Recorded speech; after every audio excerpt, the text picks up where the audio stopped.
bom dia, sejam bem-vindos a mais um programa Verde Mar.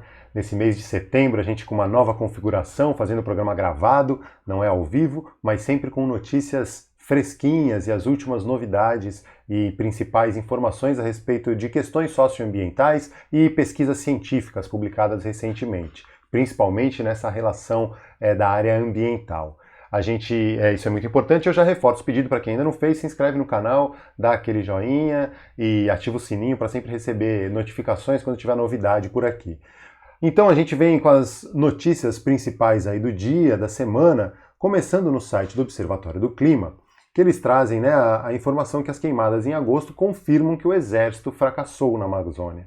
De maio a agosto, período da operação militar, o número de focos de incêndio foi idêntico ao mesmo intervalo do ano passado. Então fizeram todo aquele teatro, mandaram muitos militares, gastaram uma grana para que os militares fizessem esse controle de incêndios e de desmatamento na Amazônia e viu-se que, na verdade, não adiantou nada ou não mudou nada. O INPE divulgou na terça-feira os dados da queimada na Amazônia em agosto de 2020 e o mês foi o segundo agosto com mais focos de calor dos últimos 10 anos. Totalizando 29.307, apenas 5% abaixo do que o ano passado, 2019, quando o mundo todo ficou escandalizado com a destruição, com as queimadas na Amazônia. Teve aquele dia em São Paulo que o céu ficou preto pela fuligem e fumaça que veio junto com os rios voadores, que impactam numa outra questão que a gente fala mais à frente. Então, mostrando que nem sempre a gente colocar tudo nas costas dos militares, sem o conhecimento, sem tecnologia e sem vontade política, não vai resolver. Não é isso que soluciona o problema. E aí, eu vou, para mostrar um pouco de como a coisa está acontecendo por trás, tem essa matéria no Eco, essa reportagem da Cristiane Przybylski, não sei se eu falei errado, certo?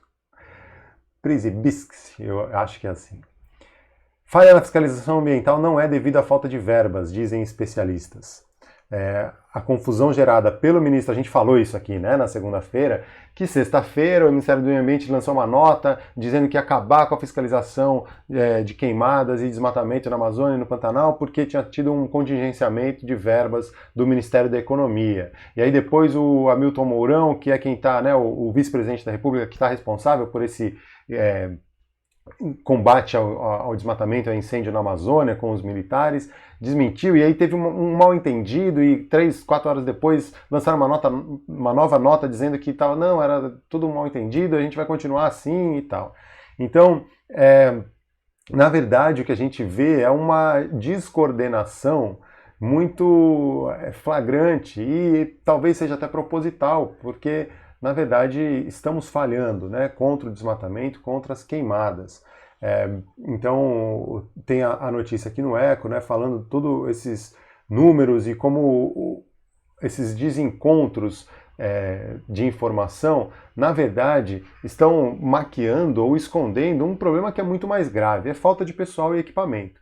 Porque, segundo essa nota do Ministério do Meio Ambiente, com o corte no orçamento, seriam desmobilizados 77 fiscais, 48 viaturas, 2 helicópteros no âmbito do IBAMA e 324 fiscais do ICMBio para essas operações de combate ao desmatamento ilegal na Amazônia.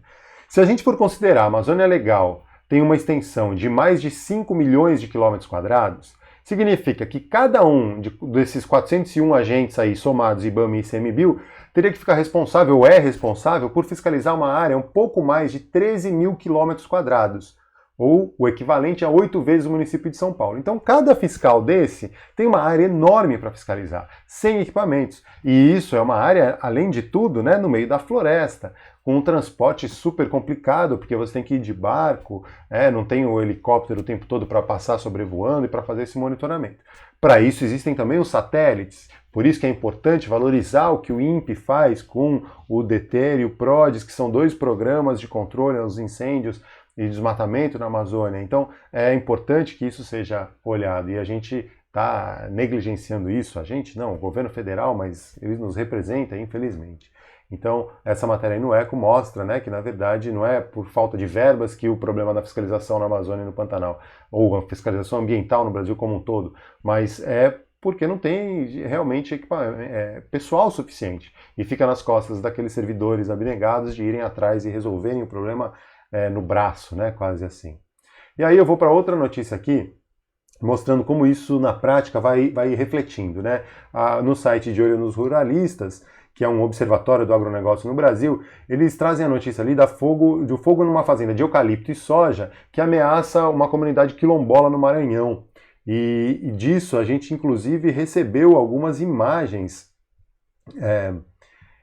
com esse incêndio nessa comunidade quilombola lá no Maranhão, que apesar das chamadas da comunidade, o Corpo de Bombeiros demorou para chegar ao local e o incêndio se alastrou durante a tarde. Os moradores tentaram, em mutirão, impedir que chegassem nas casas e nos roçados, mas a Secretaria Municipal minimizou o impacto, né? Então, desde a madrugada de terça-feira, esse incêndio, que iniciou numa fazenda historicamente ligada à empresa Suzano Papel e Celulose, atingiu a área de reserva do Quilombo Cocalinho, no município de Panarama, no Maranhão, já no Cerrado, né, no sul ali do Maranhão. Ao longo do dia, os moradores temiam que o fogo destruísse os roçados e chegasse às casas das 200 famílias que vivem na comunidade. E aí tem lá a notícia no De Olho nos Ruralistas, as imagens são bem assustadoras e triste, né? A gente vê as pessoas ali lutando. Eu falei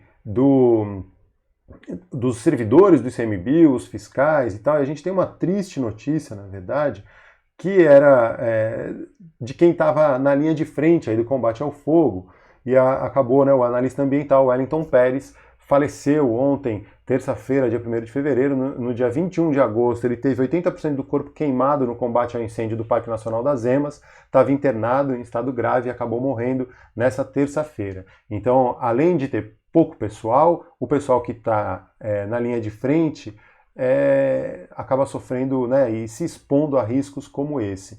Então, nosso pesar e os sentimentos aí a toda a família e todo mundo que o Wellington carrega, né, aí nesse combate ao incêndio e vítima dele. Seguindo aqui nas notícias, vamos para o fakebook.eco, porque ele dá uma desmente, né, o chefe da Embrapa, que, distorcendo fatos, disse que o problema do Pantanal é que estão retirando os bois. Então, dizendo que, querendo associar o aumento das queimadas à retirada do gado do Pantanal. E não tem o Fakebook, que é uma agência de checagem de notícias, né, tentando combater a desinformação ambiental, esmiuçou esses dados para mostrar que é uma falácia o que ele está dizendo, né? E aí tem um gráfico lá mostrando como que o tamanho dos rebanhos, né, nos municípios segue estável de 99 a 2019, né, os dados que tem ali, e os focos de incêndio que estão, né, tinham um pico alto ali entre 2001 e 2005, e aí começaram uma queda sustentada, né? A cada ano, nas temporadas de seca, né, de queimadas, o pico ia um pouco abaixo do ano anterior, até o fatídico ano de 2019, e agora em 2020, que está explodindo, né, esse número. E, além disso, né, também atingindo pontos turísticos do país, como na Chapada dos Guimarães. Aqui a gente tem pontos super... essa aí tem imagem da Paula Bernasconi, o mirante do Atimã, na Chapada dos Guimarães, a 70 quilômetros de Cuiabá, também pegando fogo e se destruindo. Então, assim, a gente está vendo o país pegar fogo em todos os sentidos, né? E a gente está tentando entender o que fazer, né? Porque isso aí tem um financiamento. Quem financia isso? Aí está a matéria do Eco, mostrando que bancos injetaram 235 bilhões de reais em frigoríficos desmatadores desde o Acordo de Paris. É uma matéria feita em parceria, né? O Pedro Papini, a Fernanda Wenzel e a Naira Hofmeister. Ao mesmo tempo que cobram das medidas do governo federal contra o desmatamento da Amazônia, instituições financeiras no Brasil e no exterior seguem investindo bilhões de dólares em atividades associadas à destruição da floresta. Aí esse é um levantamento da Forests and Finance, uma colisão de ONGs que investiga financiamentos associados à destruição das principais florestas tropicais do mundo. Aí revelou que os frigoríficos recebem mais recursos de bancos do que outras commodities no país. A FF rastreou 990 bilhões de reais investidos entre 2016 e 2020 na produção de carne bovina, óleo de palma, papel e celulose, borracha, soja e madeira em 3 regiões do mundo. E o valor é referente a operações de crédito de compra e venda de ações e títulos da dívida e foi convertido em reais pela cotação do dia 28 de agosto. Então, mais da metade dos 560 bilhões de reais que vieram para o Brasil, ou 235 bilhões, foram destinados à criação e abate de gado em áreas onde o boi suplanta a mata nativa. E aí, os dados, tem um gráfico pizza que mostra que 42% foram para essa produção de carne que desmata, e 18,3% para soja, que em grande parte é feita para alimentar esse rebanho. Então, se você for olhar, mais da metade, e bem mais da metade, foi investido em atividades que desmatam. Então não adianta fazer pressão na mídia, querer ganhar público e dizer que está tomando cuidados e cobrando os governos, se por trás investe bilhões numa atividade que vem destruindo cada vez mais. Então é triste isso.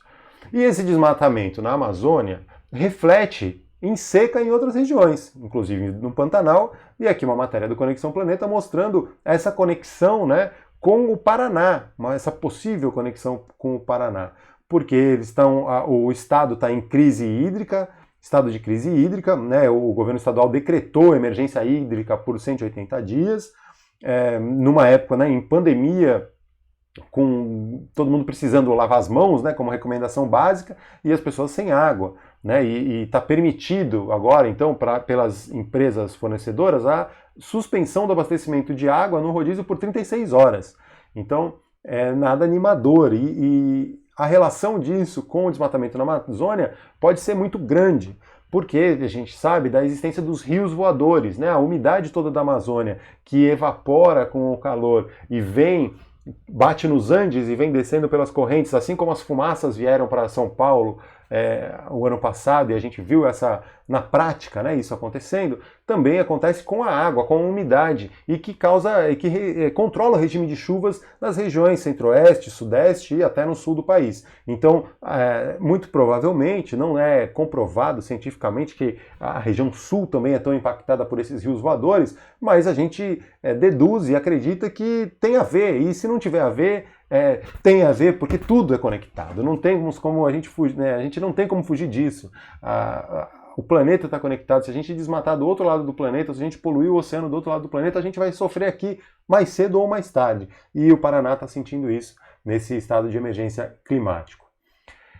O desmatamento também e principalmente tem atingido as terras indígenas, E uma notícia no ISA, no Instituto Socioambiental, mostrando que o desmatamento e a Covid explodem em terras indígenas mais invadidas da Amazônia. Faz algum sentido. A devastação cresce 827% na terra indígena Trincheira Bacajá, no Pará, e após 6 meses de pandemia, o governo ainda não tem um plano para conter a Covid entre os indígenas. Eles mostram aqui nessa matéria que grileiros, garimpeiros, madeireiros, eles não fazem home office, não tem isolamento social, eles vão com tudo e durante a pandemia as invasões das terras indígenas cresceram exponencialmente e ampliando, além de todo o problema ambiental, o risco de disseminação da Covid-19 entre as populações indígenas. E o governo sem agir, sem fazer nenhum planejamento adequado para conter o problema. Então eles trazem os dados das terras indígenas Trincheira Bacajá, Caiapó e Munduruku, no sudoeste do Pará. O desmatamento aumentou respectivamente 827%, 420% e 238% entre março e julho. E estão no grupo das 7 terras homologadas mais invadidas da Amazônia Legal, junto com as terras indígenas Caripuna e Uruuauá, Araribóia e Anomami. No período de chegada e crescimento da epidemia no país, foram destruídos 2,4 mil hectares de florestas nas 7 áreas, o equivalente a 15 vezes o Parque do Ibirapuera, em São Paulo. Se quiserem fazer essa relação. Esse levantamento feito pelo ISA foi feito com base nos sistemas de detecção de desmatamento em tempo real, do DETER e que é do INPE, e no sistema de indicação por radar de desmatamento, o CIRAD, da rede de organizações Xingu+. Os dados captam corte raso, ou seja, a destruição completa da vegetação produzida para grilagem agropecuária e pelo garimpo. E os casos de Covid-19 dispararam nesses territórios. nos distritos sanitários especiais indígenas que atendem as terras indígenas Caripuna, Yanomami e Kayapó, os registros saltaram respectivamente 355%, 215% e 138%, entre 7 de julho e 29 de agosto. Os D6, né, onde estão as 7 áreas, somam ao todo mais de 5 mil casos até agora. Então, mostrando, né, que o aumento do desmatamento, a grilagem de terras, o garimpo ilegal, a invasão de terras indígenas também leva com ela a Covid-19 para populações indígenas que historicamente têm uma resistência mais baixa com relação a esse tipo de vírus, né, e doenças. E como exemplo mais gritante disso foi que o cacique Raoni voltou ao hospital e agora sim com o diagnóstico de Covid-19. No boletim médico do dia 1º de setembro, essa terça-feira, 13h, né, o cacique Raoni diz que ele fez exames laboratoriais e eletrocardiograma depois de ter sentido dores no peito. Os resultados iniciais indicaram a suspeita de miocardite. Outros exames realizados no final da tarde evidenciaram que seu quadro havia se estabilizado. Durante a madrugada, o cacique Raoni sentiu desconforto respiratório, embora apresentasse boa saturação. Ele está em um catéter nasal de oxigênio e ele está bem de modo geral, né? Na terça-feira, esse boletim médico mostrando que estava sem febre, respirando bem, com saturação de oxigênio acima de 97% e ainda se mantendo o catéter nasal. E por causa dos exames cardiológicos, o cacique segue sendo tratado com anticoagulante e corticoide. Ele vai permanecer internado em observação e com acompanhamento clínico aí nos próximos dias. Vamos torcer para que ele saia mais dessa. Ele já foi internado há poucos dias atrás, né? Saiu forte, dizendo que precisava se manter vivo para lutar pelos povos indígenas. E tá aí, o cacique Raoni, ficam nossas boas vibrações para ele. Seguindo agora, dando uma amenizada nas notícias, mas nem tanto, no site do Projeto Verde Mar, tem a notícia aqui de uma onça que foi flagrada pelas ruas de Cerqueira César, no interior de São Paulo, que eles, não sei, para quem viu esse vídeo, viralizou aí, essa onça foi flagrada, né, na manhã de terça-feira. Esse animal ele chegou a invadir uma casa, ninguém foi atacado ou ficou ferido por causa do animal. A gente vê o pessoal perseguindo a onça, buzinando e jogando o carro para cima. Ela encontra com uma senhora no meio da rua, a senhora toma um susto e a gente vê como esse animal não é agressivo como pintam. Porque se ele fosse agressivo mesmo, ele já teria atacado os dois caras que estavam correndo atrás deles a pé ali, como eles iam fazer o quê? Iam segurar o bicho na unha, né? Ou a senhora que apareceu na frente dela. Ela era assustada. E sim, as pessoas correndo um sério risco, porque quanto mais assustada, se sentindo ameaçada, acuada, ela pode sim atacar como defesa. Mas aí acionaram o corpo de bombeiros, a equipe de Avaré, né, no interior de São Paulo, foi lá para o lugar e conseguiu resgatar o animal e vai ser solto em alguma área de mata próxima ali à região.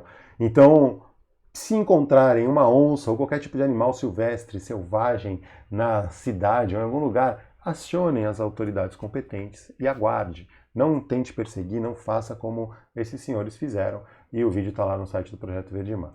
Seguindo aqui, a gente vai, né, no mar. Um ano depois, a origem do óleo, essa notícia está lá no Eco, falando sobre o vazamento de óleo lá no Nordeste, né, e chegando até o Sudeste, mostrando que a origem do óleo que poluiu no Nordeste segue desconhecida. Né? Entre setembro e fevereiro de 2020 foram recolhidas mais de 5 mil toneladas do óleo, e em junho desse ano, mais vestígios do óleo foram identificados em algumas praias do litoral nordestino, somando mais 100 quilos coletados, né, segundo a Marinha do Brasil, que centralizou as informações. Só que até hoje as autoridades brasileiras não determinaram de onde a substância vazou. Enquanto isso, milhares de famílias de comunidades pesqueiras ainda amargam prejuízos e incertezas. E aí a matéria lá no Eco mostra, né, fala da comunidade do Jardim, em Fortim, no litoral leste do Ceará, mostrando que ela é duplamente afetada, primeiro pelo óleo e depois pela pandemia da Covid-19. Então eles estão, é uma região que depende muito da pesca, depende muito do turismo e estão, de fato, sendo impactados ainda pelo óleo e, somado a isso, a pandemia. Então tem a notícia lá completa, é importante a gente acompanhar essa situação e cobrar, né? Quem que causou isso? A gente precisa descobrir a origem desse óleo e também o que está sendo feito, o que o governo pode fazer para ajudar essas populações e as pessoas que vivem dessa costa e dependem dessa saúde desse ambiente, né? E aí, sem esperar governos e subvertendo um pouco a ordem, eu vou para uma notícia do Conexão Planeta que fala do Banksy, que é um artista mundialmente conhecido, né, por ser desconhecido, porque ele não mostra a cara, ele faz os grafites dele à noite, e sempre com obras instigantes e muito, muito fortes, né, e interessantes. E o que ele fez foi que ele comprou, ele divulgou agora no perfil dele do Instagram, que ele comprou um barco para fazer resgate de pessoas, de refugiados no mar Mediterrâneo. O batizado de Louise Michel, em homenagem a uma professora, poetisa, enfermeira, escritora francesa e defensora do anarquismo, a embarcação saiu de um porto de Valência, na Espanha, em meados de agosto, com uma tripulação formada por ativistas e com ampla experiência na busca e acolhida a refugiados no mar. Em junho, o Alto Comissariado das Nações Unidas para Refugiados, a Acnur, lançou um relatório apontando que a população de deslocados e refugiados bateu um novo recorde. São quase 80 milhões de pessoas no mundo, mais de 1% da humanidade, são pessoas que tiveram que abandonar suas casas, simplesmente fugir, sair, fecha a porta e vem embora para fugir de guerras, perseguições e violações de direitos humanos, entre outras formas de violência. E nos últimos anos, milhares desses refugiados têm atravessado o mar Mediterrâneo para tentar chegar à Europa e acabam encontrando a morte. Em 2020 já são 500 vítimas, segundo números oficiais, mas estima-se que muito mais pessoas perderam a vida, enquanto cada vez mais as nações naquele continente têm fechado suas portas. Então a Europa fecha as portas, as pessoas têm morrido no Mediterrâneo e o Banksy foi lá e comprou um barco, tripulou ele, tá aí o Louise Michel, a Louise Michel, já que era uma mulher, para fazer o resgate desses refugiados. Para a gente ver que o mundo tem esperança. E aí, encaminhando para o nosso fim, no site do WWF Brasil, mostrando aí uma nova notícia, que o Chico Bento torna-se embaixador do WWF Brasil. Depois de ser nomeado a cargos tão importantes como o embaixador da proteção das nascentes do Pantanal e ainda dar uma forcinha na hora do planeta, o Chico Bento acaba de ser promovido a embaixador oficial do WWF Brasil. Parceiros desde 2014, o WWF e o Maurício de Souza Produções renovam o trabalho em conjunto, desta vez para a promoção de ações de educação ambiental e conscientização em defesa da natureza. O WWF Brasil defende toda a vida no meio ambiente em que vivemos e a nossa também, porque tudo está conectado, né? Desde os anos 1960, o Chico Bento vive em harmonia com a natureza, colaborando com o nosso maior bem, a Terra. Mas ela corre perigo. 1 milhão de espécies estão ameaçadas de extinção e a vida silvestre sofreu declínio de 60% em 44 anos. Temos que mudar isso.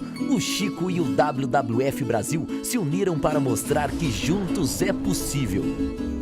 Depois de se tornar embaixador da proteção das nascentes do Pantanal e pedir para a turma toda apagar as luzes na hora do planeta, o Chico Bento foi nomeado o novo embaixador do WWF Brasil. Vamos juntos cuidar da natureza, Sô!